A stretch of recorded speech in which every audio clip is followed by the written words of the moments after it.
Тэгээ энэ 2020 хүртэлх хууль зүйн хууль тогтоомжийг усрангуулах үндсэн чиглэлтэй холбогдуулаад би бас уг нь асуулт асууя гэж бодож ирсэн. Гэхдээ яг бас дэмжиж саналаа хэлье. Гэхдээ энэ үндсэн чиглэлтэй холбогдуулаад бас би төхөнд бас нэг анхаарах зарим асуудлууд бол бас энэ дээр байна. Та бүхэн бас энэ дээр бас анхаарч ажиллаарай гэж бас хэлэх гээд байгаа.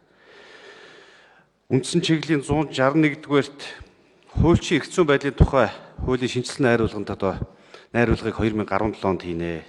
Энэ асуудлаар бол бид бүхэн хуульчдын холбооны гишүүнчлийн асуудал болоод энэ тодорхой зохицуултуудыг бол боловсронгуй болгоно гэж бас оруулж өгсөн байгаа. Тэгээ би энэ дээр бол нэг талаасаа бас гайхаж байгаа. Ер нь бол хууль зүйн салбарын гол цөм нь бол манай энэ хуульчдын эрх зүйн байдал нь байдаг шүү. Яагаад энэ шинжилсэн найруулгын асуудлыг оруулж ирж энэ хуулийг өөрчлөх асуудлыг оруулж ирж байгаа юм бэ? Гишүүнчлийн асуудлыг өөрчлөх гэж байгаа юм бол энэ холбоо бол бараг алстаа байхгүй болох асуудал бол явж мэдэн шүү гэдэг асуудлыг та нар бас анхаараарай.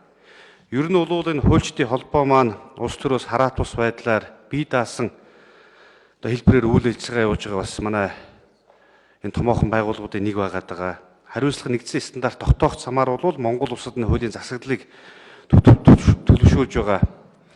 Шудраг усыг бэхжүүлэх чиглэлээр бол ажиллаж байгаа бас мэргэжлийн байгууллага гэж бас ойлгодог. Тэгээ энэ байгууллага бол мэргэжлийн шалгалтыг авдаг. Тухайн тэр гишүүдийнхээ болоод хуульчдын эрх зүйн эрх зүй болоод хууль ёсны ашиг сонирхлыг нь хамгаалдаг юм байгууллага байгаа. Тэгэхээр би бас та бүхэн маань ерөн зүгээр энэ хуулинд өөрчлөлт оруулахаас өмнө энэ хуульчдын холбооноос өөрсдөөс нь бол саналыг авах нь зүйтэй байхаа.